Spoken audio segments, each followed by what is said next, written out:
that, but I'm worried about walking on it. I mean, Oh, just, no doubt. you know, No it's doubt. like, not going any further. The other thing is we don't heal as quickly as we once did. No, that's for sure. I used to send my teenage kids out to neighbors to do the shoveling because they're a little more capable. Well, No I doubt. have a great neighbor who does it often, but I do not want, you know, I'd really rather pay someone. This is harder than the usual snow. Well, as a kid growing up, I used to do my neighbors all the time. They were elderly folk. Yeah. Right, I would take care of them. So, exactly. you know, turnaround is the good play. So hopefully some of these young kids around here will take care of me, but who knows? Yeah. All part of the process. Where do you live, William? I live in Greene County. Are you in a rural area or are you in the more built up? I'm in a built up area. Yeah. So you've got walks and stuff to, Not too much. yeah. No. Hello, everyone. How are you? Good morning. How are you? Good. So my name is Lasheen Parks. If you guys, if I haven't met you before, I work in the communications department and I'm helping to run the Zoom meeting behind the scenes. We aren't able to go live to Facebook due to some technical difficulties, but I am recording your meeting, so you don't have to worry about anything like that, but we aren't going to be able to go live. Just wanted All right. to let you know. Yeah, thank you for letting us know. So does that mean, so usually if you're only live on Facebook, you're not live on Zoom? So you're live on Zoom. People who registered for the meeting could log in, but we also stream it on our social channels, but that feature is working right now. Right. So people will still be able to view this meeting right now if they go through the calendar. If they went through the Zoom thing, I got you. I was having some technical difficulties, so I just had to log back in. Okay. I haven't heard from Jeff this morning, but I assume that he should be joining at any minute. So Yeah, there are like 3 people from the committee that we're missing now. yeah. Robert, when we send an email to the Historic Resources Committee, does that automatically go to you and to Jeff? Yes, Jeff and I are both included in that listserv. So anything you send, yeah. Anything. Yeah, you don't need to add us. I guess while we're still letting people filter in, I might go ahead and just give some brief introductions. And then hopefully by the time I finish, we can go ahead and get started. So good morning to everybody watching. Welcome to the February 2021 Charlottesville Historic Resources Committee virtual meeting. This is the second work session for the committee's annual meeting series. I think we should, we're now live on the Zoom streaming, but it doesn't seem like we're on the Facebook streaming due to some technical issues this morning. My name is Robert Watkins. I'm city staff, and I'll be making sure that today's meeting runs smoothly on the virtual side of things. Before I hand things over to Chair Rachel Lloyd, who will preside over today's meeting, I'm just going to go over a very short few guidelines and housekeeping tips for a virtual meeting. Whenever you vote on an action as a committee, I'll call each of you one by one in a roll call vote, just for clarity's sake. And for any members of the public who are on the call right now who'd like to provide comment, our public comment portion is at the beginning of the meeting. In order to provide public comment, we ask that you register for the meeting if you haven't already. You'll become an attendee, and then when we get to the comment portion of the agenda, you can raise your hand using the raise hand feature and I'll unmute you. Or if you're calling in on your phone, press *9 to raise your hand and I will unmute you. So that's actually all that I have to say. So I can now pass things over to our chair, Rachel Lloyd. Okay, so we'll have our roll call. So in advance, I should mention that we've had 2 members who have resigned from HRC this week. That's Jordy Yeager and Lisa Diamond. And I know that Phil Varner is also not able to join us, although he hasn't resigned. He's just unable to join us for today. So so we'll be missing 3 folks at a minimum. So I'll go through the roll call. William Clay. William Clay is present. All right. Sally Duncan. Here. Heather Hill. I'm here. Thank you. Yep. Genevieve Keller. I'm here. I'm Rachel Lloyd, and I'm here. Margaret O'Brien. Here, Jelaine Schmidt. Not here yet. Kay Slaughter. Here. Dee Dee Smith. Here. We know we'll be missing Phil Varner today. Ellen Wagner. Here. And it looks like we've got Jeff on as well. I don't see his face on the image, but I saw him. He will appear. Yes. He was there. Okay. So Robert, do you want to do the public comment? Sure. Let me really quickly find the policy. So regarding public comment, at the beginning of each meeting, not more than 10 minutes will be allowed for the introduction of any guests and public comments. Speaker may speak for a maximum of 2 minutes and shall begin by identifying their name and address. So if you do wish to provide comment, I see there's only one person in the list. So if you'd like to provide comment, raise your hand or press *9. And it doesn't look like they're raising their hand. All right. Then we can move on to approval of the agenda. Does anyone want to make a motion to approve the agenda for today? So moved. Any seconds? Second. Thank you. I will call a vote now. Ms. Slaughter. Thank you. Ms. O'Brien. yes. Yes. Thank you. Ms. Wagner. Yes. Ms. Hill. Yes. Ms. Duncan. Yes. Ms. Smith. Yes. Ms. Keller. Yes. Ms. Schmidt. Yes. And Ms. Lloyd Yes. and Dr. Clay. Yes. Thank you very much. Okay, so as you all know, this is the part 2 of our work session.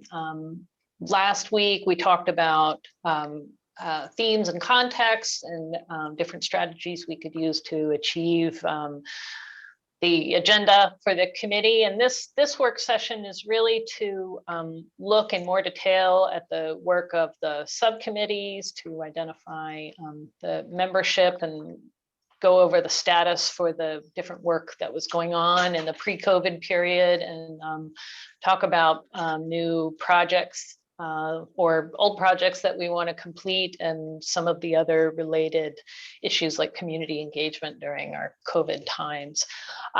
So with that, we have 3 main topics on our work session. We're going to review subcommittee membership, go through subcommittee updates, and then the list of projects. So let's start with the subcommittee memberships. Maybe Robert, do you want to go through that list and talk about who's assigned to what? Sure. It's in the packet, but subcommittees were mainly determined, I guess, the autumn of 2019. That's when they were first created. We have 3 at the moment. The first is the walking tour map subcommittee, and that is comprised of Dee Dee and Clay.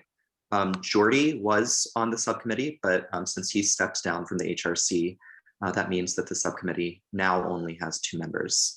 And they met a couple of times and started working out just a plan to select sites for the revised walking tour map. The next subcommittee is or was the Vinegar Hill subcommittee. They were tasked with creating an interpretation plan for Vinegar Hill Park, which is situated at the west end of the downtown mall. The subcommittee consists of Jenny, Ellen Wagner and Sally Duncan. Jordy and Lisa were formerly members, but again, they have both stepped down from the HRC. Finally, the third subcommittee is the Court Square Markers Subcommittee. Originally, this subcommittee was formed to complete the Court Square Markers project for the series of, I guess it's around 10 interpretive markers, but also following the removal of the slave auction block plaque in February of 2020. The subcommittee also assumed discussions on how to move forward from that. Membership of that subcommittee include Jelaine, Jenny, and Sally. Again, Elisa and Jordy were members, but they've stepped down. So, you know, their leaving the committee has certainly left some gaps in these subcommittees. So maybe we could go through those subcommittees one by one and assess where things were left before COVID, and assess whether those subcommittees are needed and what is required to keep them functioning and making progress. So perhaps Dee Dee or Clay could talk about the walking tour map subcommittee and what the status is there and what might be needed for further progress. I'm happy to, but Clay, would you like to? No, be my guest. Okay. We were really grappling with not only sites per content, but really the whole layout of it, and whether it made sense to just stay with the same layout, or whether we should really rethink how it flows. Is it too big? But so it was a really interesting conversations, and I think you know, is a kind of a cool committee to be on if you really want to think about any kind of new way of interpretation. I have a question. Please go ahead. What did you mean layout? Well, can you picture the map? It's a walking map, and it's, you know, it's folds. It's probably 11 by 17 on two sides, and has very small. It's got a lot of sites on it, and it does have a certain flow. It has a flow to it, but there's just, I don't know. We were just rethinking whether, you know, we might want to think about a new design. Oh, and I think maybe because you were on it, I was also thinking that it was the electronic kind of walking tours, but I hear you. No, it's not, although it certainly lends itself to that. But, and we had a small conversation about that, but, you know, we were really also at the time, the visitor center was still downtown, and they used to give them out a lot. So lots of things have changed. Yeah. Yeah. So anyway, it's kind of a cool committee. You know, a lot of the places that used to distribute those maps are now no longer generally open. You know, it's a much more limited basis for anybody to come into them. Right, because the Historical Society did too, and they also began kind of at the Transit Center, so you know, which no longer apparently, maybe it will have the visitor center, but there's lots of things to think about, but really content. Clearly, there was not a lot of, we're really looking to more inclusive content, so.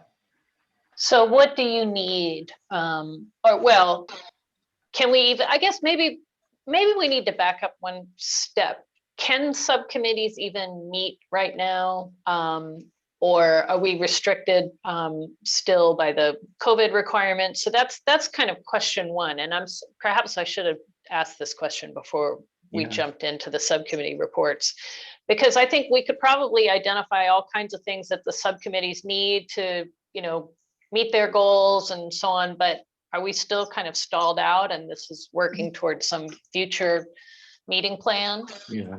To clarify, and I think I've gone over this before in the past, In order to meet as a subcommittee, we would need to meet in a public forum like this through Zoom, which has to be hosted through our communications staff, Brian Wheeler or Joe Rice.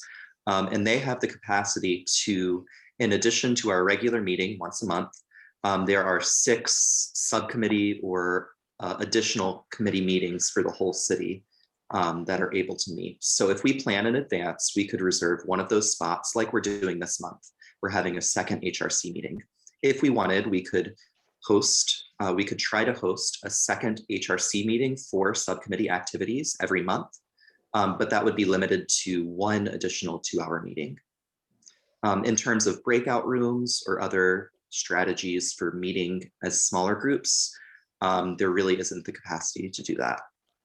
Now, two people can meet, can't they, under FOIA without, just if you're really trying to hash out some details? Yes, yeah, that wouldn't require a public notice. Okay. And we also could use the regular monthly meeting and just have a portion of it be for the whole group and a portion of it be for like maybe a smaller group during that window. The main thing is we just can't have all these separate times where we're asking for communication staff's help. But as long as we stay within those windows, we can manage which subgroups are meeting during those times, either the monthly meeting or the additional requested meeting. All right, thank you. That is helpful. And I do remember that we have shared some information about that. So I appreciate that you all reiterated that. So I think it is worth it then to kind of hash out in a little bit more detail what each subcommittee needs to be successful in its goals and if we need to bump up the membership in those. So maybe Clay and Dee Dee, do you all want to talk a little bit about what you think you would need to do? What kind of revisions might be required? How much do you want to relook at the content or the tour? Do you need additional support or information? What do you think your needs are? Clay, do you have an opinion on this? Yeah, I have an opinion on that. We probably, I have a preference for meeting physically. I'm not somebody who likes to operate over the Zoom or virtual network. And so I think it's mandatory that we meet in a physical sort of way because some of the documentation that we have requires to review it. And I think it probably would be a little bit more difficult to be able to review and make disposition in a Zoom setting. Okay. Dee Dee, do you have things you want to add to that? Anyone who's interested in, what sites you want to see on a walking tour, chime in. I mean, I really, that's really, we really talked sometimes, and Jordy made up an Excel sheet about what was there and what other sites were possible. And really, we talked a lot about how do you make it cohesive? How do you make it one story or thematic? Or really, do you reduce the number of sites, but give more pictures maybe and more details? We were pretty fundamental rethinking the whole thing. It could be reproduced relatively easy, even with some inclusion in its current format. With COVID, nobody really, the whole thing kind of went to hell, so. Right. Yeah. Well, Dee Dee, had we not already sort of worked up a basic revision of the previous map, which was sort of done as a temporary expedient until the overall revision could be done? Well, it wasn't approved because it was it was a kind of a dramatic change. And so it wasn't approved by the committee. And really just one person did it. So it sort of gets back to the HRC's sort of both strength and weakness in that, we just wordsmith to death sort of everything. But yes, you're right, Margaret, that there was certainly something put out there, but it was the same format too. Yeah, right. Yeah. So do you have the files? Oh, go ahead, Margaret. Yeah, I have the files. I was just going to ask Dee Dee and Clay also if it would be possible to, is that Excel sheet that Jordy had produced, is that too big a thing for everybody to see at this point? Or I was just asking, what I was wondering was was about the sites that you all have come up with, you know, or the ones that you are considering as compared with what was there before. And I just wondered if that was anything that the rest of us could look at, short of having to declare another meeting, you know, that had to be allocated.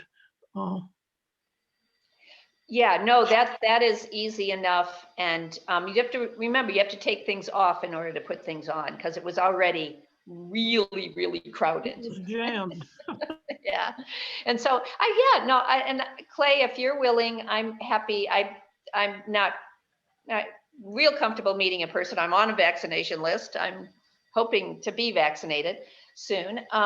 But you know, you and I could really in some way meet and say, here's what we want to present to the committee in terms of what we had already I done. think we can work that out. The other thing is my memory is coming back to me, because we haven't been dealing with this probably for 9 or 10 months.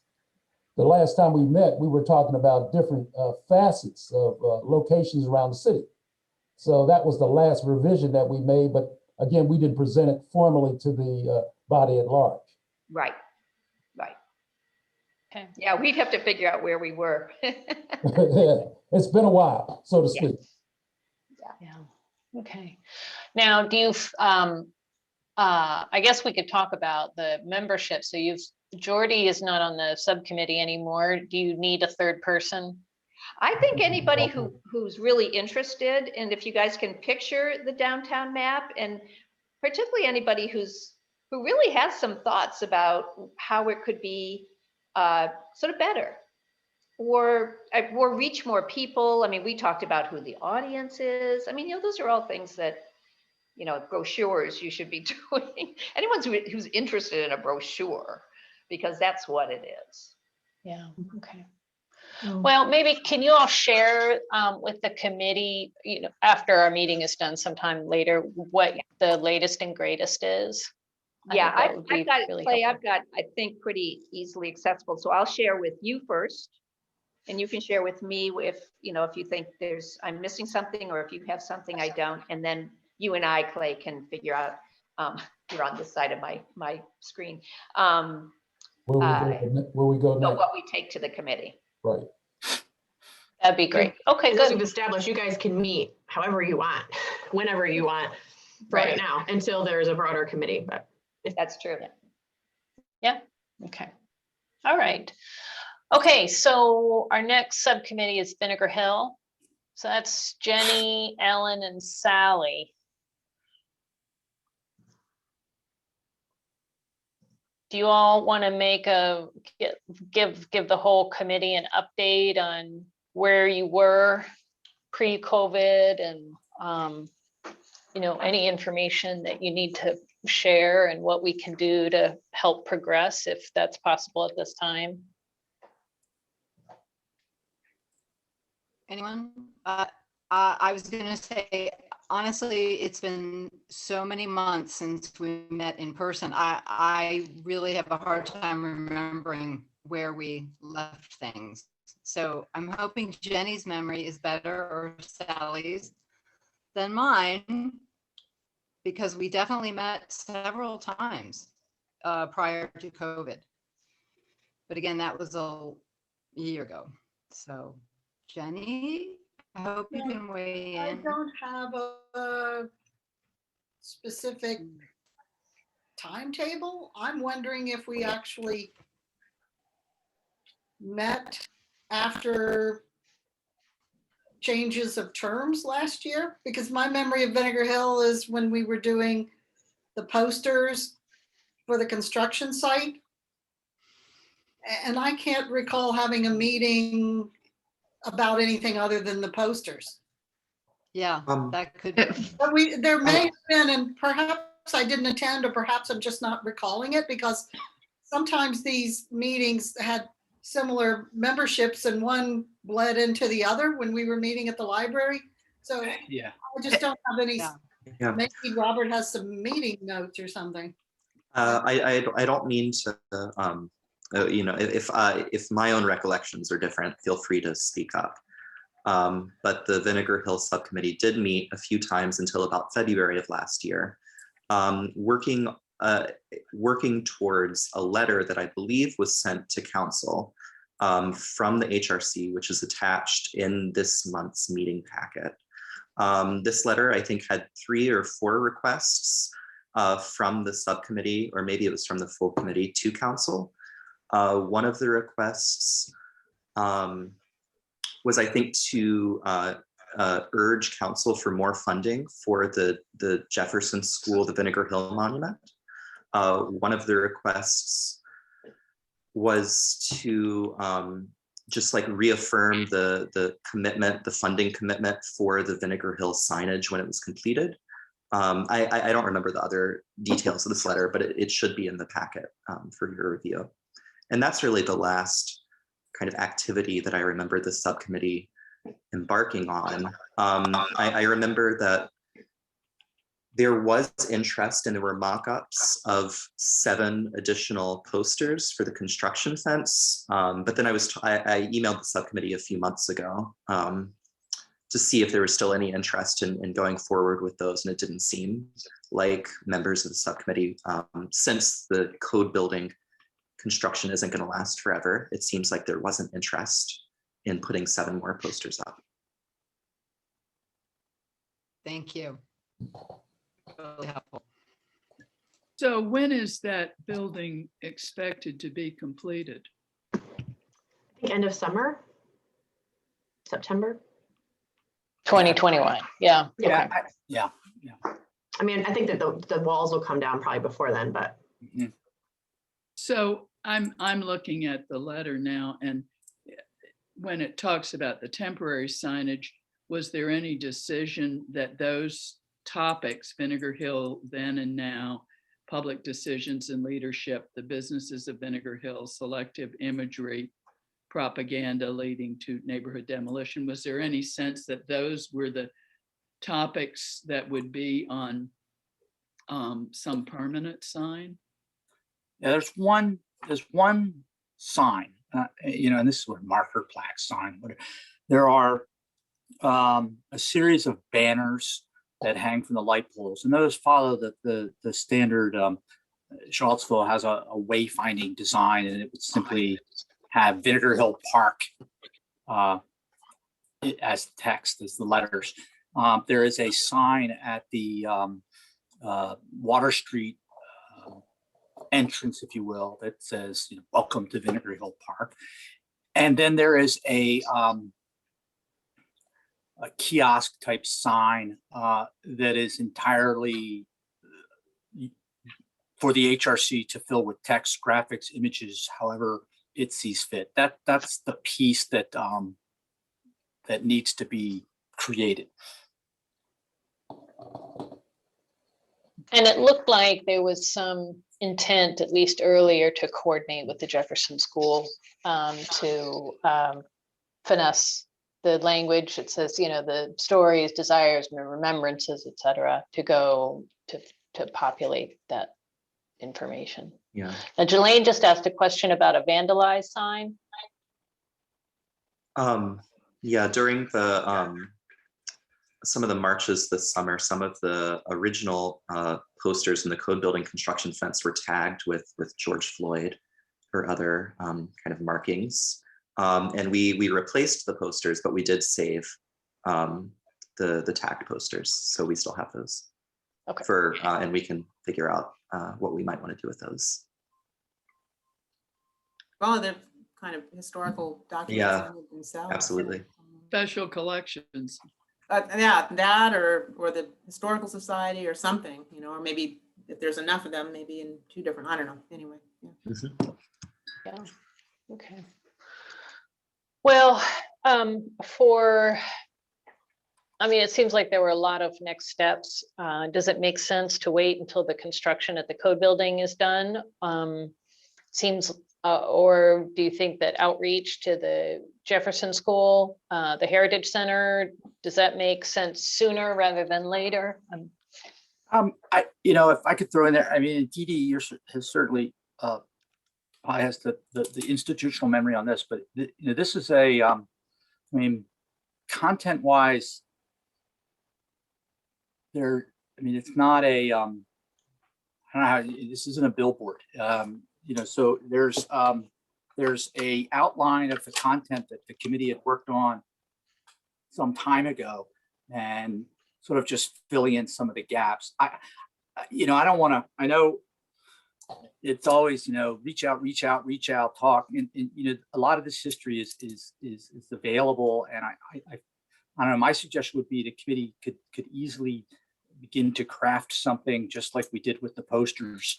But to start down a road of we're going to go back and have all these discussions about it. I don't know. My concern is it's just not going to get done. I would just suggest that we don't wait for, I think there's things that could be done parallel. I think that trying to button it up so that when the code building is complete and this becomes an open area again, that we're ready and that we have something there that is reflective of the vision, whatever that vision may be. And I do agree that there should be some engagement with the Heritage Center into the effort. Okay, Jenny, did you have something you wanted to say?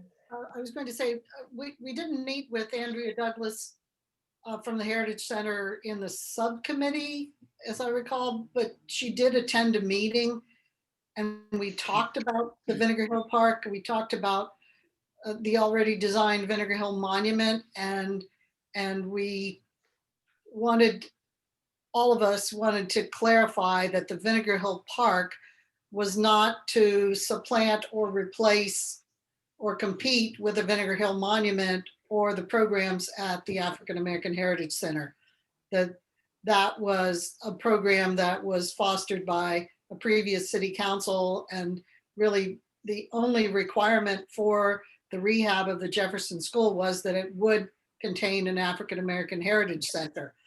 And so I think we left that together, that the Vinegar Hill Park would really mark the space. It would be more of a commemorative space and would still be kind of part of a terminus for the mall. And it would perhaps whet the appetite for people to go for more in-depth information at the Heritage Center, and at the time that there could be a monument installed there, it would also maybe introduce that.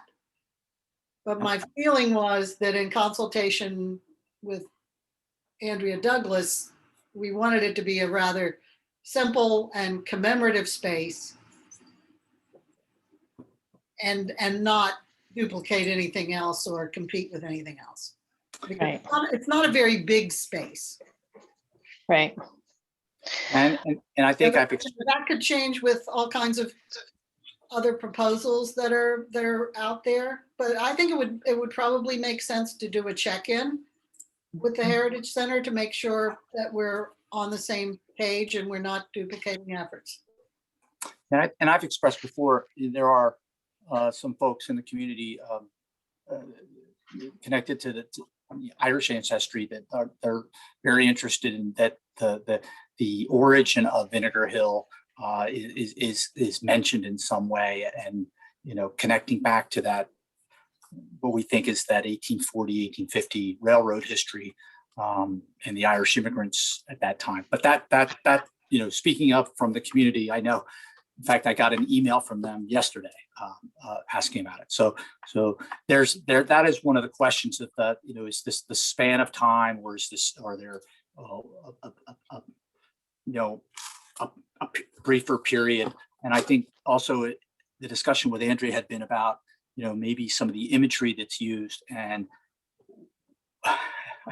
some of you weren't around. Maybe when that whole thing went down with the gentleman who took the photographs, but there was the thought of should we use some images, and how could we coordinate on that? So there's a lot of different pieces to it. I think that that's why I go back to that outline that Scott French, is it TD, that and kind of working from that as a framework, and then starting to put some things together. Sorry, want to throw that in there. Could we get a copy of that outline that Scott French put together? Yeah, I can look through, see what was the last thing we saw. We were having a little bit of a hard time corralling him, but I actually transcribed it into Word. I got so tired of, so I'll send that out. so if you've got it, Jeff, that's great. Yes, I'll send it out. And the funding piece on this letter, Yeah. is that funds that have already been allocated to the committee, or is this additional funds that you'd be asking of council? Okay. I can try to, when we get to the point where we need to bring that up again, I can certainly get that in front of council. Yeah, it's where to go and then have to get someone to price the signs and banners and. Yeah, I think it's better to have like, this is what we really need and this is what we're going to accomplish with it. And then let's get it. I think we could probably use some strategic funds to do that. I can't speak for council, but I would present it that way. You know, there was something in this letter and something that Jenny had mentioned earlier, which is that I don't think a whole lot of people have a full sense of the complete boundaries or area of Vinegar Hill. And I wonder if there's some way to, you know, make a special Vinegar Hill walking tour or something like that, so that the whole area is somehow acknowledged a little more completely, and there are resources relating to that which are explained. You know, maybe there's just some opportunity for some overlap here. Well, also, if you're going to have a some kind of a kiosk, wouldn't it be appropriate to have a map, you know, that just cites, you know, you could see where the Jefferson School is, but then you could cite other things on the map which could show the boundaries. I think there is a map in one of the Heritage Center books. I can't remember. I don't have it in front of me right now, but I think there is. Okay. Letter from last year mentions a map as being something that would be in the park. Okay. The long paragraph. There was quite a lot of conversation too about community engagement. For what interpretation is put into this space. Right. Well, okay, so for next steps, it sounds like the subcommittee thinks that a check-in with Andrea Douglas would be useful. We'll get the information from Scott French's description. And other than that, not sure what, maybe the subcommittee can say, are there other next steps that you all think you need to take?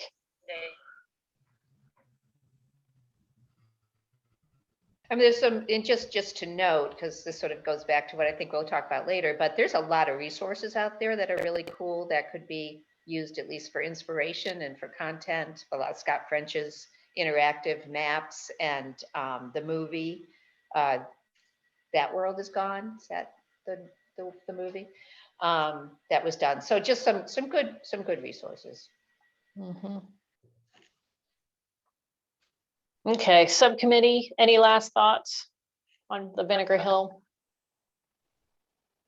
I'm just trying to remember, isn't there already a walking tour that happens at least occasionally through the Jefferson School? No? Maybe that was just That's more misremembering. Jefferson School. If no That's one else, really I Vinegar. guess Edie, you would be. I've been on the tour, so I'm only saying from having been on the tour. Gotcha. But And before we leave this, tour for a while, but I can't recall. There may be. I'm not saying there isn't, but I can't picture a walking tour of Vinegar Hill. I mean, kind of a ghost tour, really, when you think about it. before we leave this, we really should not do anything major about Vinegar Hill without designing an engagement component for former residents, property owners, and users and descendants. Then there was, Robert had done a letter. yeah, and that was, we were having discussions about it pre-COVID, and there were people who were aware of it from the media or just word of mouth who were starting to engage with us. And so we should be able to, we most likely have names of people who have attended meetings. And we should reach out to them before going any farther, other than just kind of continuing to mark this, mark the space and make that kind of a gesture towards it. But I think it's understandably a sensitive topic in the community, and there are people alive who live there and used it, and we need to be collaborative. Yep. Okay. All right. So I was thinking that, I mean, I'm new on this, so, I don't know. But when you're talking about a map, what a wonderful way to engage people, because, I just know from one of my friends who's told me about where her house was, in Vinegar Hill, that, just to have a map that you could circulate maybe first before we get out of this COVID stuff, among the people who've inquired, to get people to sort of input important places to them, their homes or other things that they know. I just think a map could be a great tool for that kind of engagement. right. Absolutely. Okay. All right. So one of our HRC slots maybe can go to some kind of engagement once we think about what format that might take and identify people who should definitely be a part of that conversation. All right, folks, we're moving pretty quick. Something else we talked about last time is that some of those interviews on the Ridge Street project, and maybe even the porch swings, talk about Vinegar Hill, as well as from a firsthand basis from people who are no longer with us. So another resource. Yep, definitely. Okay. That reminds me, Dee Dee, there also was an oral history, a large oral history component to the Jefferson School study that was done late 90s, I believe, but they did interviews with a number of people from the neighborhood, and they came out with a published transcription of all of them, which would be another source too. Okay. Yeah. And not to whatever into the ground, but Jeff's neighborhood development might have some really interesting firsthand stuff from that period too. Anyway, that's Okay. All right. Designing a really big project where we just kind of need to focus on this space as well, and how set the parameters for what a space designated as Vinegar Hill Park might be able to do. So do the folks on the subcommittee, do you feel like you need additional people at this time? There are 3 of you. I mean, I guess what I'm saying is that maybe it would be good to get from the subcommittee a list of what you see as the next steps and the kind of the things that you think are reasonable to achieve. I mean, it sounds like there's engagement with Andrea Douglas. There's a plan for some more community engagement. There's mining some of these other sources, interviews and so on for more information. I mean, there could potentially be a big list of things to do, but as you say, you don't want there's a balance between the possible complexity of it and winnowing down the work to make it achievable. So we're just trying to hit that best balance. I think that Kathy Johnson Harris she met with us at least once and maybe twice, and she her family lived in Vinegar Hill. Yeah. One of the residences that was demolished. Right. She was hesitant to join this committee because of family obligations, And I'm not 100% sure whether she made a commitment to join the subcommittee or not, but she reached out when she heard about this and she met with us. right. And I think at that time we established that members of subcommittees do not have to be members of Okay. the resources committee. So at a minimum, I think we need to reach back out to her and say, we're starting to look at this again. And do you have time and continuing interest to pursue this? Because she would be, the best person that has expressed an interest. That sounds great. Yeah. She can also thanks. apply for the committee if she wants, because we have some openings. Right, and her family situation may have changed, although perhaps with COVID, it's become more intense. She just didn't feel that she could make meetings. So we need to check with her because she has a participant viewpoint on that as having, lived there. And she's also been active in community affairs throughout her life. She's a former planning commission member. So she would understand the process of doing something at the end of the mall. Yeah, great. Okay, good. All right, that seems like a great Thanks next for step. remembering that, Jenny. And I just had a question to clarify. We can communicate as a subcommittee group via email without restriction. Or is there any restriction on that? I know we have limited to meetings. There's no restriction on those types of communications. I wouldn't send a simultaneous text message. Okay. But email is fine. Great. Thank you. Okay. Moving around. I don't have a good connection right now. Okay. All right, so that sounds like there's some concrete next steps that subcommittee can make. Okay, Court Square markers. So Jelaine and Jenny and Sally, I think you all are the remaining members of that. Can you all give an update?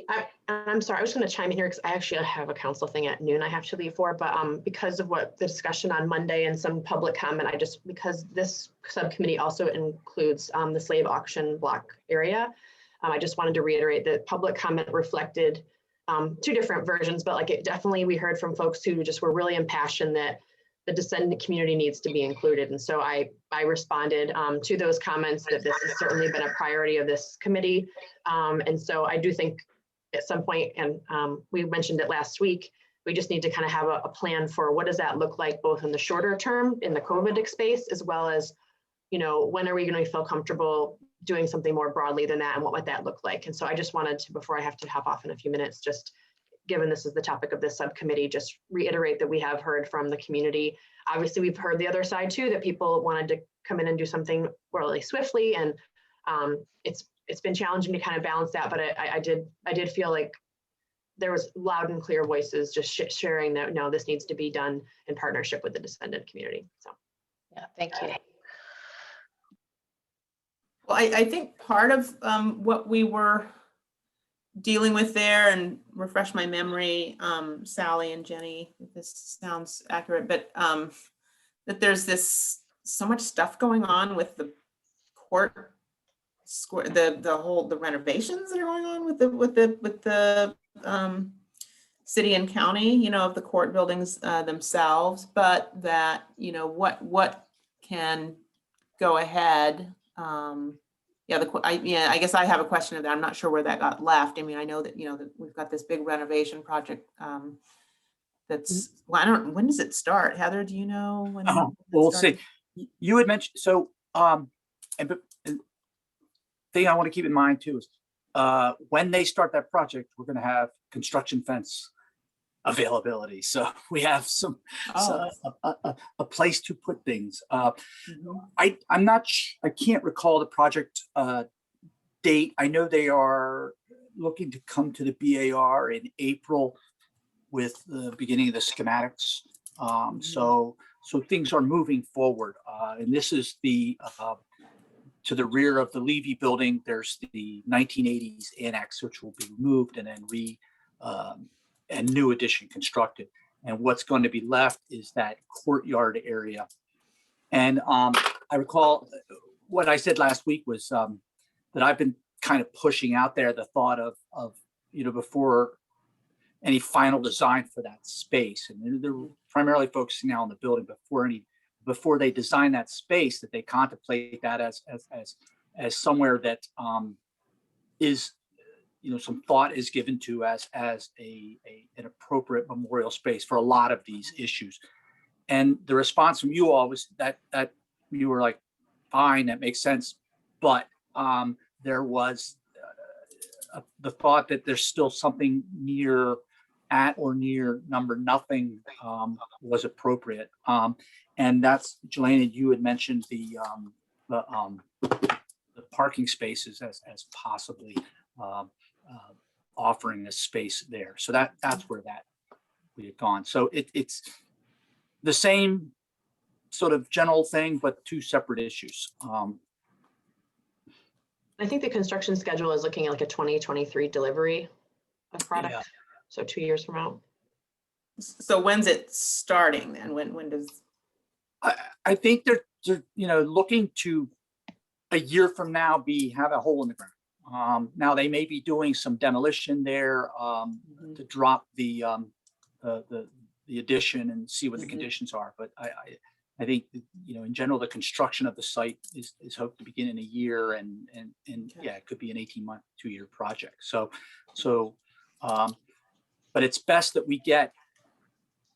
And I was looking for maybe even coming from council to sort of nudge the county and say to the designers, hey, this space, we've had a lot of public spaces in the city which have been designed without a lot of thought and input, or at least not complete input.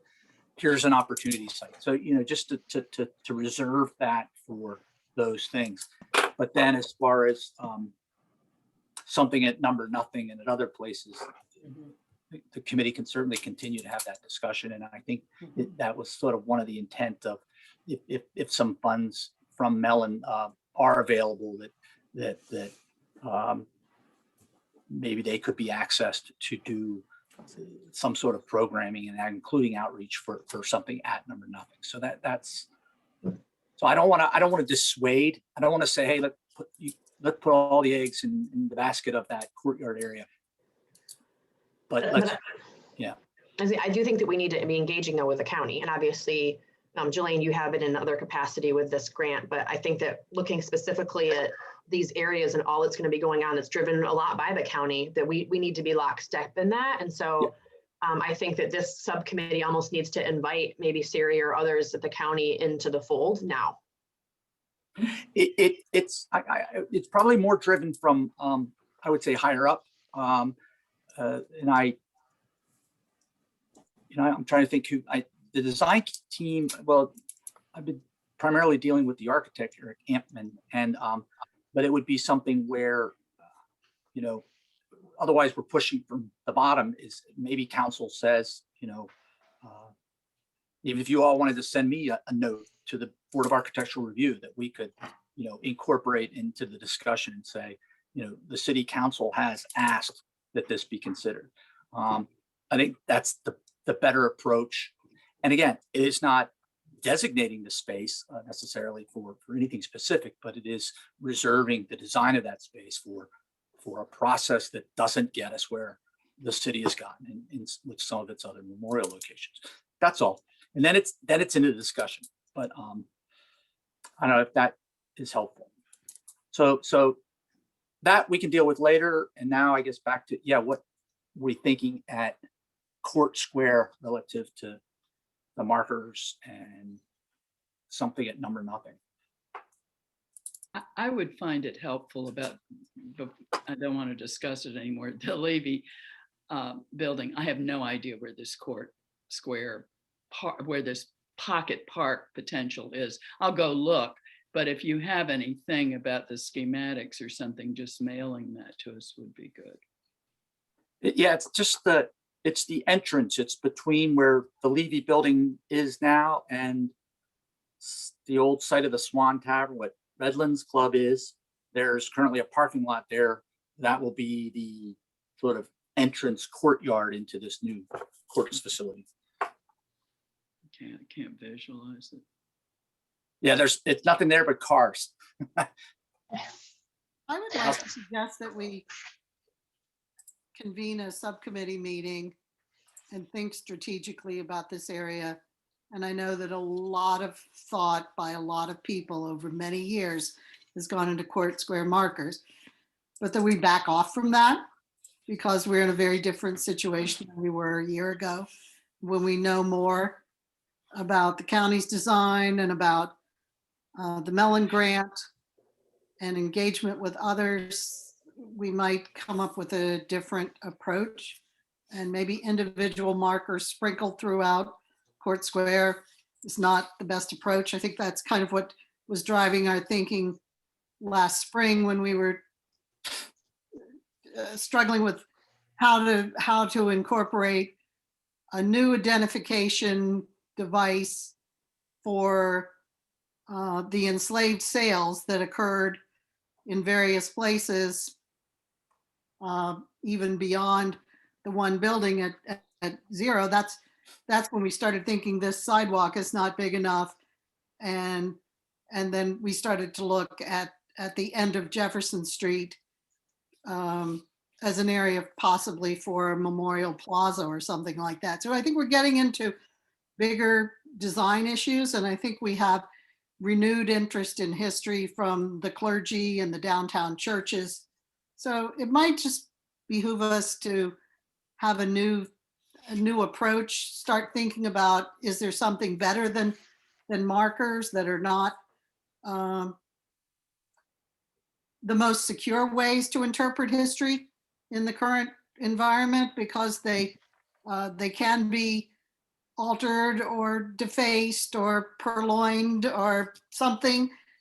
So anyway, that's just my thinking of what we should do about Court Square. I hesitate to say that because of all the collective energy that's gone into it over the years, but I'm just personally feeling like adding some more markers to Court Square isn't the best thing to do right now.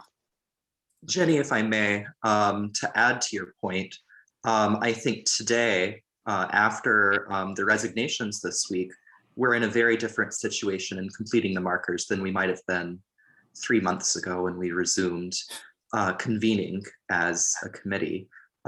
Finishing these markers was contingent upon the collective effort of the subcommittee, with a very scheduled out work plan of 10 meetings, or maybe it was 13 meetings. And before the pandemic, we'd only met, I think, 2 or 3 times. And that was before the discussions shifted focus to the slave auction block plaque. 2 of the primary authors of these markers are no longer members of the committee. And I think that it would be very difficult to move forward productively. I agree. And also before that, Madeline Hawks and Melanie Miller had spent a lot of time doing research on Court Square as well. That information is still there. It could be used by someone, but I think we're entering the realm where we need professional guidance. Not that we don't have a committee that is populated by a number of professionals and academics, but someone who's coordinating all of it and working with us. And again, I'm always coveting the department's CLG money, but maybe there's some way to do something. I just think it needs to be really well done, and we're no longer in a position of updating and replacing old markers. I just like to say at the same time, I think we sort of the opposite perspective, and I agree with you, Jenny, but with this whole, what we did with the Vinegar Hill, with those temporary ones, we did do a lot of work, and there were a lot of markers that everyone agreed on. It was, there were a few really sticky ones, but that, for not very much money, we can put something up, particularly when the Levy building starts getting renovated. And that is a cool space. If that was right next to it, if that was a courtyard, Jeff, that's not a small space either. No, it's a cool opportunity. I'm going to send you some images while we're talking. It's easy for me to pull them up, and I'll send them out. You all, once you can see it, spatially, it really is a tremendous opportunity. Oh, and I know I had mentioned before, when it came to the BAR, we had the conversation with them about, and if you all go back, some of the old email I had sent out about this, where we had asked about doing some archaeology. It was on city, county property.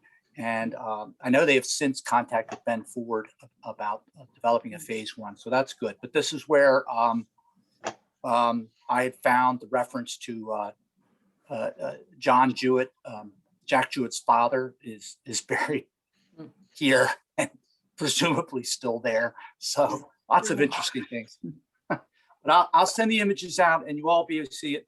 But I do think it has to come sort of from council to the county to the design team, and we're ready, as the committee and the sort of to step into that, but to get that direction going. But all right. So I guess what I'm hearing is there are a couple of different directions we could take. One is maybe use whatever information is in the new markers, slightly updated, and create something that's temporary, like small signs that might go on a construction fence or something like that, or just put that work completely aside and concentrate on the bigger effort coming down the line with Mellon and redeveloping that parcel near the Levy. I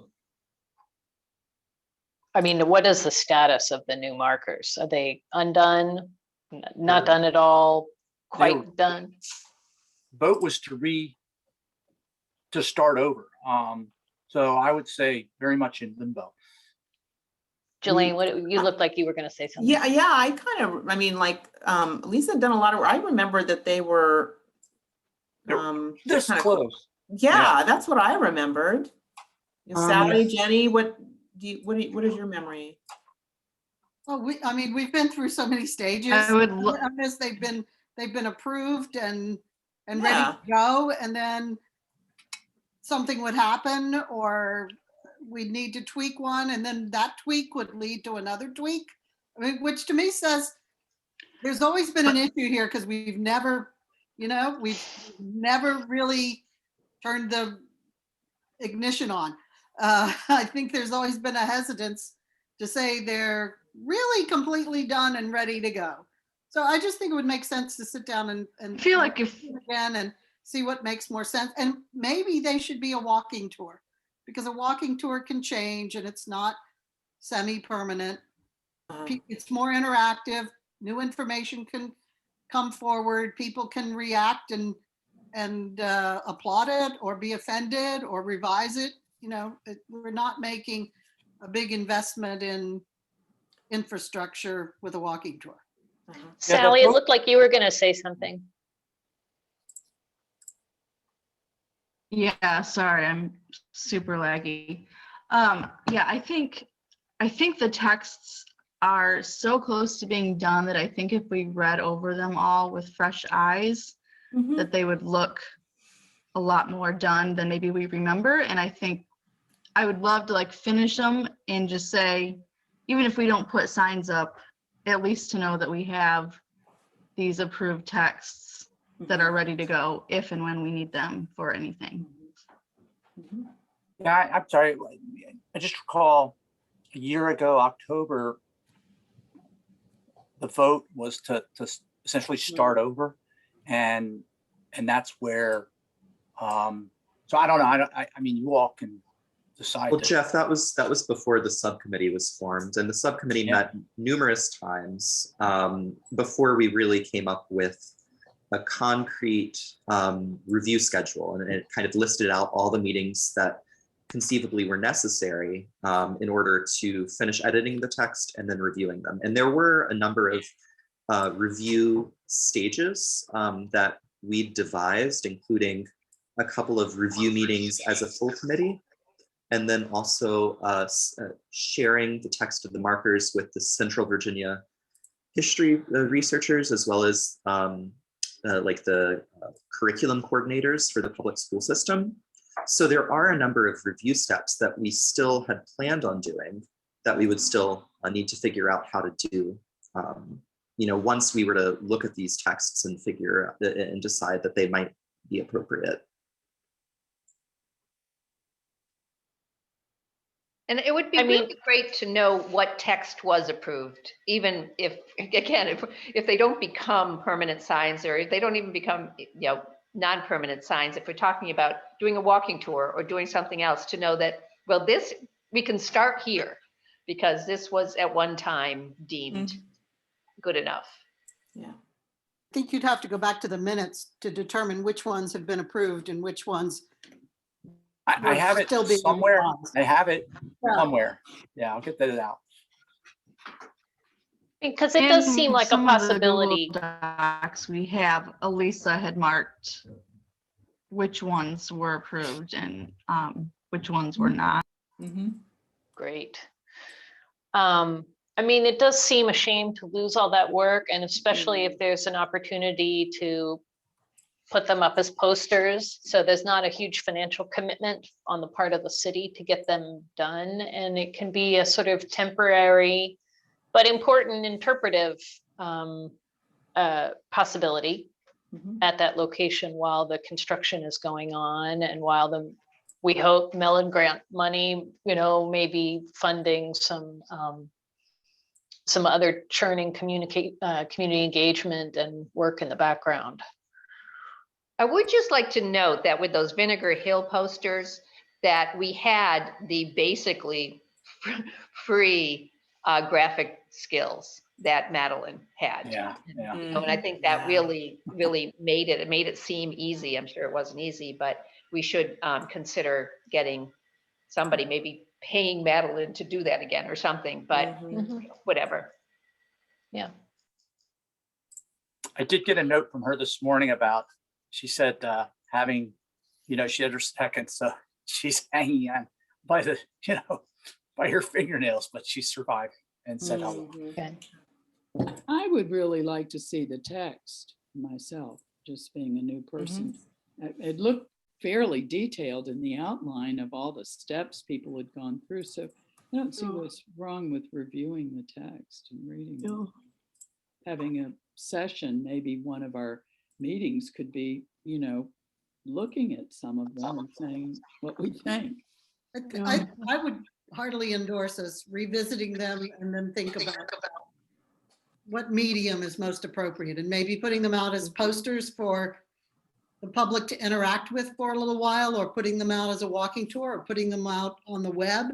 Let's just kind of, you know, throw it against the wall and see what sticks, what plays with the community at this point in time. Because if, you know, it's really at this point, we've had a lot of cooks in the broth. And it's been a year since I haven't looked at them in a year. Maybe others have, but I haven't looked at them in a year. And we have new members and we have departures. Yeah, and it's also important to, some of them had been approved and we had, you know, recommended by the committee, and we looked at them, but others were very dynamic documents that we edited together in Google Docs, and there might still, I feel like some of them, there was still a lot of work to be done. Now I have a question, because one of them, let's see, the old marker title was Number Nothing, and then the new marker title is Slavery in Court Square. And when that, when the slave auction block group created that temporary sign that they brought to Court Square a couple of weeks ago, there was text in that marker. Now, is that the same text that the subcommittee created for that sign? Are those one and the same? No. And that was gosh, I'm trying, you know, that all happened quickly, and maybe that's why we got something written well. It was right after everything got stolen, and the idea of doing something. But I'll circulate what was sent out, and that's another kind of piece of the background that's often been misunderstood. There was a marker on the wall, which actually is in my office. And then there was the plaque in the sidewalk. And the committee had always been working on the markers, I think it's 7 or 9. And nothing about the plaque in the sidewalk. So there was always, well, aren't you working on it? Like, no. And so, you know, was finally realizing there's a thing on the wall, there's a thing in the sidewalk. So what the committee was working on was replacing that illegible black granite piece on the wall. It was, well, I'll send out an image of what we came up with. It's something the city has used in other places around town. So, but I'll send out the text and those images and you can all see. But we had, one of the other glitches was getting away from hanging them on private buildings, making holes in walls. And so there were some questions about how to attach them to the city light poles, and something would have to be manufactured. And so there is a cost. These are not inexpensive. And then the other piece was the on the county courthouse property. County property is that large map of Court Square. That was a piece of this, but at some point we disconnected that because the county is going through its process of determining what it wants to have on its property. So, and that's where there was a discussion a year ago with should the markers be, should anything that committee's doing be incorporated into what Siri's doing? I think they're having sort of the equivalent of a blue ribbon committee in the county. So it's a very dynamic, I think someone used that word earlier, and it is. There's a lot of parts. So, but I'll send out what we've got, where we are, and we can talk about that later. Okay, so but the text that is in that temporary sign that the group brought to Court Square a couple of weeks ago, that has at the bottom, it attributes that text to the Historic Resources Committee. That is And I was correct. just wondering where that came from, and is that it seems like what you're saying is that's different than the new marker text. I think that text, I don't remember, but I think that text might have been penned during a subcommittee meeting immediately after the slave auction block plaque was removed. So it was, Okay, got it. It was We're in the meeting when It was word prepared came that quickly this had happened. in order to get something up quickly, and it was approved by the whole committee. You know, a subgroup came up with it and we approved it as a whole as something that could be done quickly. And then it got held up by the other concerns. but it's different text than the text that was on the markers project. That's a very different text. Right. Got it. Okay, thank you. Thank you for clarifying that. We projected it right there and we wordsmithed it as a group. The day of the purloining. Right. So I'm just wondering if there's a way to get to a decision right now about what to do with the new marker text and whether people generally agree that trying to keep that alive in some other format, whether it's short-term kind of posters, whether it goes on a walking tour, whether it goes on a website. Where's the group leaning on that? I mean, I do sense I agree that putting a lot of investment in markers there are problems with that approach, but there's a lot of work and a lot of information and a lot of interpretive opportunity that goes along with sharing the information that's been prepared for these markers. So I don't know, folks in the subcommittee, Jelaine, do you have a feeling about, you know, where are you leaning? Well, I mean, again, you know, people were talking about, you know, things are kind of going to be up in the air, you know, here for the next couple of years, you know, with renovations and stuff. So, you know, so maybe the, you know, kind of app or, you know, that kind of thing does, you know, make more sense, you know, or, you know, yeah, incorporating it into the map more. Yeah, I don't know. I mean, Jenny and, you know, Sally, what you think about, you know, the wisdom of, I mean, Jenny, you were saying that, you know, maybe that's kind of a old school kind of way that we want to, you know, push out and do something different, you know, than, you know, signs on walls or something like that. But I don't know. Well, as a newcomer, I'm for seeing some sign up, frankly. So I would take I'd at least want to read what you all have written and prepared. And it just seems like to me, it's always going to be evolving. We're an evolving society. Things are going to change, but let's at least look at what we've done and see if some part of it could, could turn into something now. And, we have the newer sign that's up there about about John James, and that's not going to be taken down anytime soon. And so, we might put up another sign, but we might not put up 10 or something. So I would just like to see the copy, but I do think we should move ahead with something. But I'm the most ignorant of all of you all about all this, but I'm more of an impatient citizen of wanting to see something done. Okay. All right. Pulled up an article. I just wanted to mention, as far as the timing, I pulled up an article that said the courthouse project is slated to start in the spring of 22 and slated to run through the beginning of 2025, which is 4 years off. Well, there's a Kind of lot of a pieces big to it. window. to Yeah, have there's a things lot really of- disrupted there. So anyway, Yeah. I think it would be kind of good to revisit. So that there's this piece, there's a bunch across the street. So yeah, don't look at the whole project, but just look at this addition, and I can find the timeline on that and share it. Well, and it might be that it might be that we're looking at something with a rather short shelf life as we wait for the construction to end and we see what the final outcome, if any, is of the grant proposal for some redesign of municipal space and whether or not we could develop some sort of memorial plaza as a East Jefferson Street terminus. There are things up in the air, so we could look at a short-term solution, and that might affect what we do. And I'm sorry, my internet, which is usually very good, is unstable, and I think I've been in 5 places in my house this morning. Hey, look at the coat building. It's almost done. So these things do sort of speed up.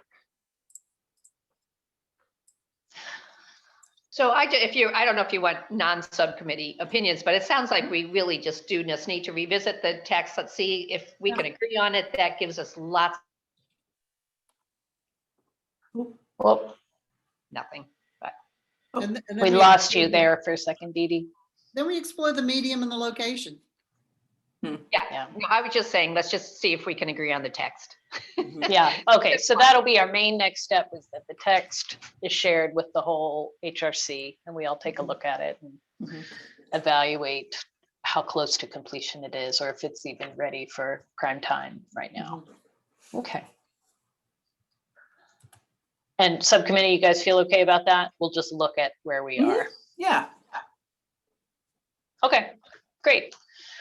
All right, so as far as creating a sort of list of projects for this year, and how many meetings and other kinds of resources we need. I mean, I guess one of the big questions that we have been batting around now is how to possibly re-engage the descendant community. And that's related to the Court Square markers. It's certainly related to any commemorative efforts we might make there. So that does seem like a priority, or one of our priorities. And it seems like we do have the technical capability to at least have a couple of meetings at some point. So Jelaine, does that dovetail with what you've been thinking? Yeah, I guess I mean, I understand there's kind of some complications, with this, but it seems like it'd be nice to, maybe this spring, have a kind of couple of, if we could do kind of online, community engagement, and it occurs to me, we've got coming up here in the next couple of weeks, we've got 2 events for Liberation and Freedom Day. One is the Slave Auction Block Vigil, which is scheduled for Sunday, the February 28th at 7 p.m. And it's going to be, kind of broadcast live, Facebook Live, or I don't know what they're doing, Zoom or something, but the principal folks themselves, ourselves, will be there in the square, I guess, so there's that. And then there is toward the end of the week, I don't remember now which day, is a event at the Memorial for Enslaved Laborers at UVA. So what I'm saying is there are kind of 2 events, coming up, that are kind of big, probably, where there are going to be descendant community folks there. And I've been in meetings with some of them. And I mean, it could be an opportunity to kind of to talk in a very preliminary way about, hey, what do you think, about cranking this up again, just to see where folks are at with that. Like I've been in meetings with Datisa Gathers and Colleen Yates and some other folks as well recently. So that, to just kind of start by kind of asking, like, folks, like, what do you think, of going ahead and doing, 1 or 2 of these this spring. And then like in my best rendition of this, like, and, if, COVID restrictions have lifted or something, maybe having a, kind of a catered lunch, after church on Sunday, maybe at Washington Park, where there's, air going through and, kind of spread out, but also, have conversation there, but I wonder if, kind of leading up to that, if it might be initially at least to have a meeting or 2 online, that kind of gets things going, to kind of see, kind of map out where we are, and map out where the descendant community is before kind of going and maybe into something more formal like that. So I don't know. Okay. All right. All right. So that's a project. I mean, I guess my what I'm wondering, I mean, we did talk about a fairly new large potential project, which is this sort of GIS mapping theme study, which has an outward facing and an inward facing component. And I think we need to try and work out what the scope for that might be and what an initial cost, or, what the process would be for getting something like that launched. And maybe we can make that a topic of our next meeting as well. I can work with Jeff and Robert to talk about scoping some of that in the meantime. So that seems like a potential project for 2021 is supporting that. Developing a process, a really robust process for engaging with the descendant community. And that could require some funding as well to support some live in-person events once we're able to do that. And otherwise it can, we can work it into our Zoom meeting schedule. There seems like there's some potential work with these markers at Court Square and a lot of potential work at Vinegar Hill Park. And do other folks feel like continuing to make progress on those particular projects should continue to be the focus of HRC this year? Or are there other new things that you want to introduce? Is the group committed to seeing through those projects? I think that sounds like a plan. Yeah, I agree. And certainly, as Heather mentioned, there's some time pressure now with the code building finishing up. And we need to get the Vinegar Hill Park, I think, kind of ready to go. So I think and it prioritized.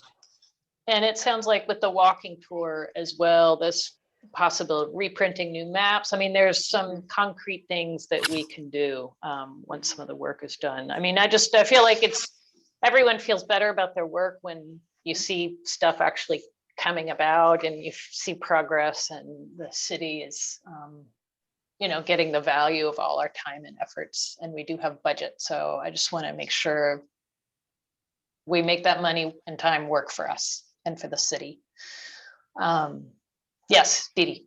I think it would be really good, and I don't really know who should do this or how to do it, but to see what resources the city has to some of these projects. Technically, I mean, and I'm talking technical, resources. Is it possible for their IT folks to help us with the GIS-based resource map? Is it possible to work with their existing apps? If we want to do something that is, app-based, I use one, Clio was another one, but there's a lot of, but they're all exterior, they're all somebody else's. I think if you really want to go in that direction, the city should invest in having a Charlottesville one. I think people would be much more likely to go to it. And so but they're extremely expensive to create if you just go to a vendor. So does the city have those skills in city government? They used to. So I just don't know if they still do. Yeah. NDS just is in the process of hiring a new GIS technician. There is a citywide GIS coordinator, but until our own department gets its own kind of specialized GIS technician, I feel like I'll need to coordinate with the new hire once they're hired. Yeah. One concern that I have, we've talked about it on probably a few occasions. I think Jeff has honed in on it on probably twice or maybe even 3 times. And that has to do with the cemetery at Penn Park.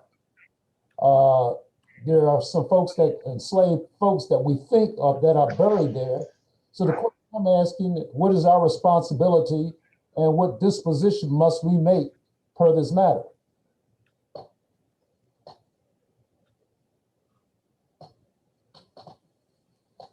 So Jeff, do you have, It's been, I think I mentioned it at the last couple of meetings. It's been this elusive. It's right there. It's like I've gotten so much positive feedback from both Shelley and Tom Chapman. They very much want to work with us, but they're sort of saying, "Well, what's the plan?" And that's where Robert and I have been trying to. This is one of the things we want to work towards, using the preservation plan that was actually developed for Daughters of Zion Cemetery, and then incorporating some of the things we had talked about in January, and then being able to say to Tom, and the Historical Society, here's what I need help with, here's what we don't. But he and I corresponded last week. It really comes down to this, probably some cost involved in having someone of he doesn't think Shelley is able to do it, but someone of her caliber to kind of start to do that research, that we can put some names, some possible family names that give us, some people to start to identify possible names of who might be there. So it's difficult without sitting in a room and a piece of paper and writing all over it. But that's where things are. I said we're kind of we're ready to roll down the hill, but it's just not, we're not entirely there yet. Once we have those and we can start to do some outreach and we have that conversation with people, then we can have that the Senate community can kind of let us know what would be acceptable or not. But I don't want to say it's on hold, because it's really, to me, it's really a fascinating history project. We just gotta have a plan together, and we don't have that yet. And then I think it's another one of those where some cost is going to be involved, and I to the extent that the committee's funds are available. I'll say at the BAR meeting on, God, Robert help me, Wednesday night, right? Which and following in the heels of the council discussion, and Heather's not here, but things don't look promising for funding for other things. They're going to be allocating some funds, and I guess floating some bonds for things, so that we may be sort of stuck where we are right now for a couple of years. But So when you say things going to cost money or there's I don't know, it might be limited. So to Dr. Clay's question, yeah, I would like you all to be involved in it and maybe allocate some resources to the Penn Park project once we have that plan ready. Well,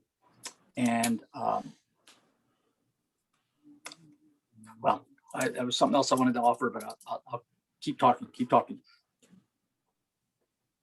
Different subject, or to return to one. Jeff, what sort of mapping is going on for the comprehensive plan?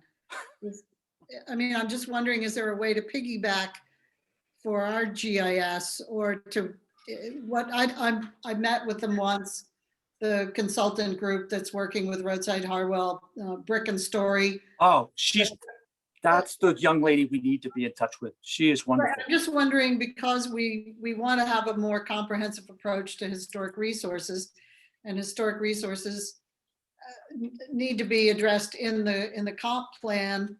Could this map be part of that, or an addendum to that, or use their base materials? And could some sort of engagement be done through Brick and Story? I don't know. I've talked with her. Maybe they're over budgeted now, but if they had anything left, could that interact with our needs? Yeah, being very, as you know, Jenny, you were involved in the background of this comp plan rewrite, and I came into it. When I started 3 years ago, my first several months were with a lot of discussions about it. And out in the community, and then there was sort of this complete restart. And staff has been very much, we're involved when we're invited, and that's been the position of, so I have not been heavily involved. However, I do think that the historic preservation aspect of it have to be ready to defend it. I think there were. I'm not going there. I'm just. No, I just said I wanted to make sure I got that out there. Yeah, but as far as their mapping, no, I haven't been involved in any of that. But because as I understand it, at some point they have to come out with a future land use map, which means they're going to have a map of the entire city.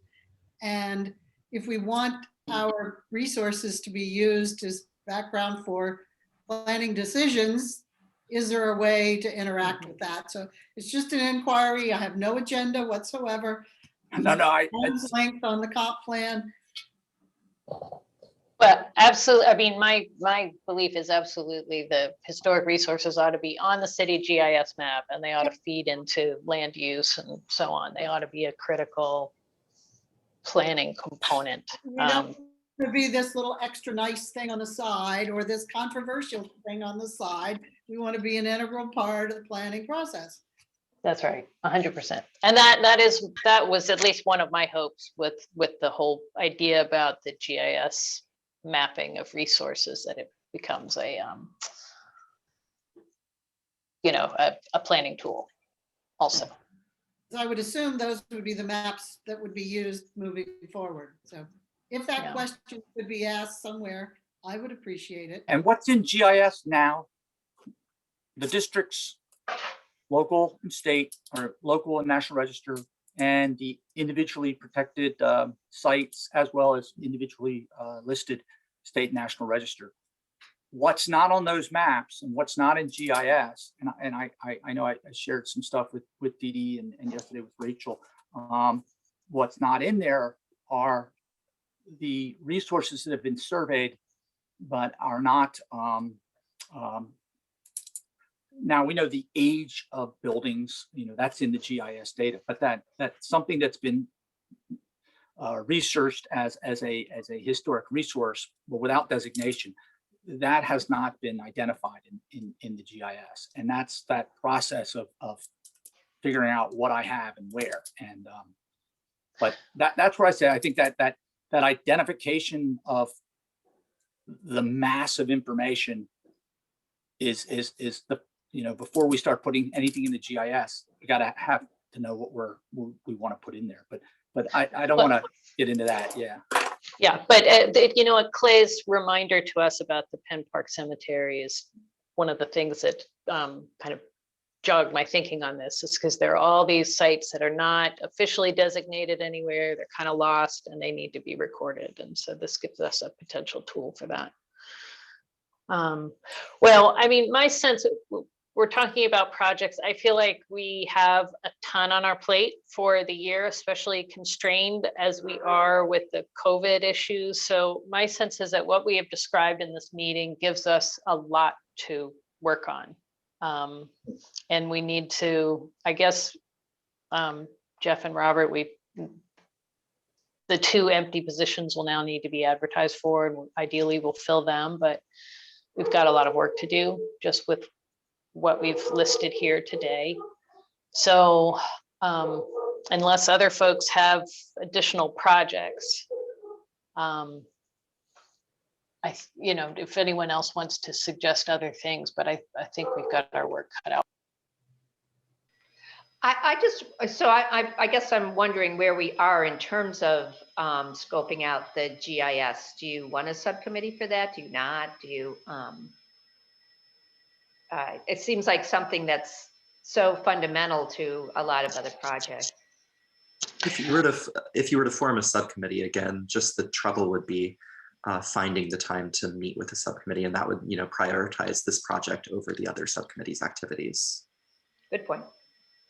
So we can assign that topic to another meeting, just another regular meeting, I think. I don't see the map.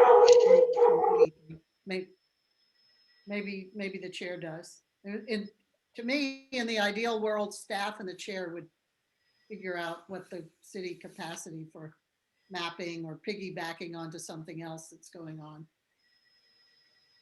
That would seem to me the most efficient thing. Yeah, we can. How about this? I'll start with a conversation with Jeff and Robert and any other city staff, like GIS folks that need to be brought into that coordination process. And then we can generate a kind of draft outline of the scope and share that with the whole HRC for review. Good. Yeah, that'd be good. Okay, I can do that. Because it requires coordination with city staff, and committee members shouldn't just arbitrarily be interacting with staff. It's kind of going out of school. No, but I do think that there's some guidance we can provide on what kind of questions we want to ask and what types of information we think would be useful. So, anyway, I'll come up with some draft material for the committee, and I'll work with staff on that. Okay. Well, I guess that gets us to announcements. We're a few minutes early. But does anyone have any other issues they want to bring up on the work session topics?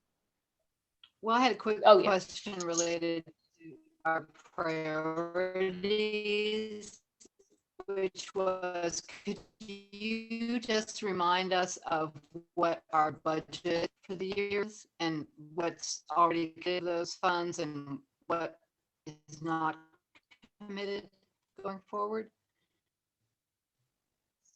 That's a Jeff question, I think. Unstable telling me.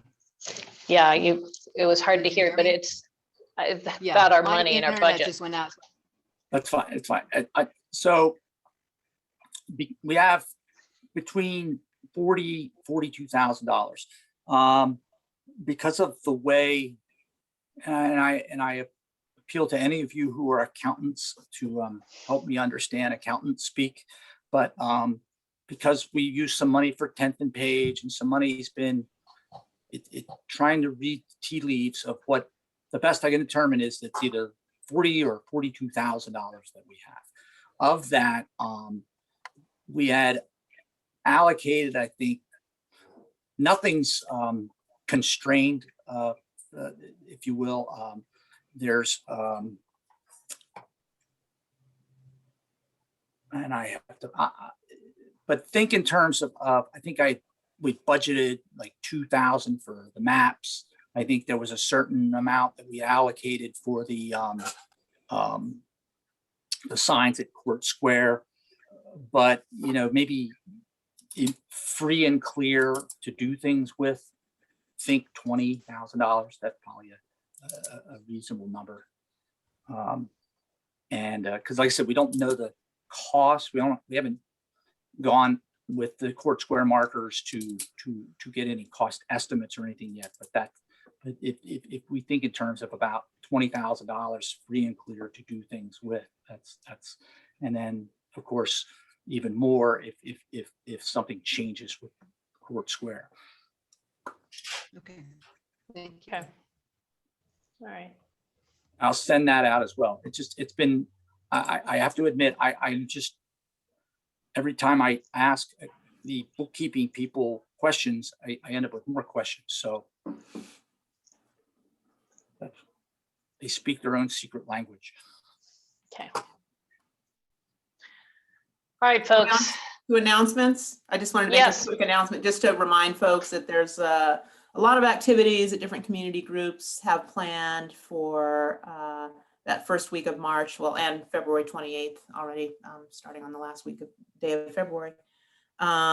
Andrea should be posting a schedule on the Jefferson School website and or probably Facebook too. So look on social media. There's a lot of different events, most of it virtual, but anyway, there's stuff going on.